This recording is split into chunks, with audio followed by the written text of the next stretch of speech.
اگر آپ ہر وقت پریشان اور تھکا ہوا محسوس کرتے ہیں تو شاید مسئلہ آپ میں نہیں بلکہ آپ کے آس پاس کے لوگوں میں ہے اور آپ کو اس چیز کا علم بھی نہیں ہے۔ السلام علیکم، کیسے ہیں آپ سب؟ امید کرتی ہوں آپ سب ٹھیک ہوں گے، خیر خیریت سے ہوں گے۔ اللہ آپ سب کو خوش رکھے۔ ماشاءاللہ سے رمضان گزر گیا ہے، عید گزر گئی ہے اور ہم سب اب اپنی اپنی روٹین میں واپس آ چکے ہیں، اور اسی کے ساتھ وہی روٹین کے مسئلے مسائل بھی سٹارٹ ہو چکے ہوں گے۔ اور انہی مسئلوں میں ایک مسئلہ ہے لوگوں کی تنقید کو برداشت کرنا، ان کے زہریلے رویے کو برداشت کرنا اور ان کے ٹاکسک بیہیویئر کو سہنا، جو کہ سب سے زیادہ جوائنٹ فیملی سسٹم میں ایک بہو کے ساتھ ہو رہا ہوتا ہے۔ اور بہو بھی اگر ایسی ہو جو جاب کرتی ہو تو اس کو ڈبل پرابلم کو فیس کرنا پڑتا ہے۔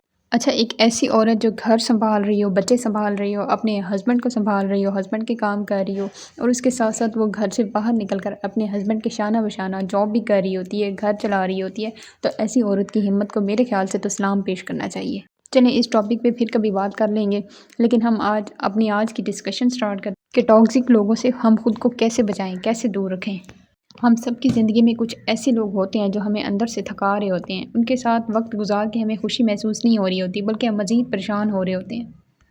ایسے جو ٹاکسک پیپل ہوتے ہیں نا، وہ ہماری خوشی، ہمارا سکون اور ہمارا جو کانفیڈنس ہوتا ہے اس کو آہستہ آہستہ ختم کر رہے ہوتے ہیں۔ اور سب سے مشکل بات یہ ہے کہ اکثر یہ جو لوگ ہوتے ہیں یہ ہمارے اپنے ہی ہوتے ہیں، کیونکہ پرائے لوگوں کو تو نہیں پتہ نا کہ وہ ہمیں کس چیز سے تکلیف ہو رہی ہے۔ ہمارے اپنے، ہمارے آس پاس رہنے والے لوگوں کو ہی پتہ ہوتا ہے نا کہ اس کا سکون کیسے برباد کرنا ہے۔ تو اس سب سے بچنے کا سب سے فرسٹ پوائنٹ یہ ہے کہ ہم اپنی ویلیو کو پہچانیں۔ دیکھیں، جب تک ہم خود کو امپورٹنس نہیں دیں گے، خود کو امپورٹنٹ نہیں سمجھیں گے، کوئی بھی ہمیں اہم نہیں سمجھے گا۔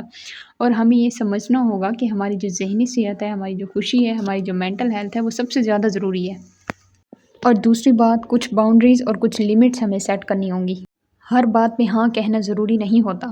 اگر کوئی آپ کو بار بار تکلیف دے رہا ہے تو اسے واضح انداز میں نو کہہ دیں۔ شروع میں یہ مشکل لگ رہا ہوتا ہے، لیکن یہی چیز آپ کو آہستہ آہستہ مضبوط بنا رہی ہوتی ہے۔ ایک اور پوائنٹ کہ ہر بات کو دل پہ نہ لیا کریں۔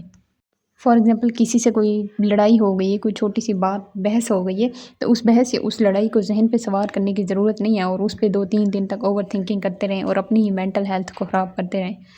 جو ٹاکسک لوگ ہوتے ہیں وہ اکثر آپ کو نیچا دکھانے کی کوشش کر رہے ہوتے ہیں، لیکن یاد رکھیں ان کی جو بھی باتیں، ان کی جو بھی بیہیویئر ہوتا ہے وہ ان کی سوچ کو ظاہر کر رہا ہوتا ہے، ان کی پرسنالٹی کو ظاہر کر رہا ہوتا ہے، آپ کی حقیقت نہیں دکھا رہا ہوتا۔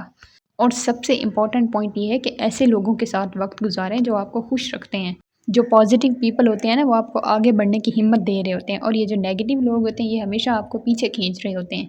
اس لیے اپنی جو بھی کمپنی آپ نے بنانی ہے اس کو اپنے سمجھداری سے چننا ہوتا ہے۔ اور آخر میں اگر ضرورت پڑے تو فاصلے بنا لیں۔ ہر رشتہ بچانا ضروری نہیں ہوتا، کبھی کبھی ہمیں خود کو بچانا بھی زیادہ ضروری ہوتا ہے۔ اور ایک اور بات، ہر کسی کو حق ہوتا ہے کوئی ایک پرسکون، خوش اور مثبت زندگی گزارے۔ کیا آپ مجھ سے ایگری کرتے ہیں؟ کمنٹ میں لازمی بتائیں۔ اپنا خیال رکھیں، ملتے ہیں نیکسٹ ولاگ میں۔ اللہ حافظ۔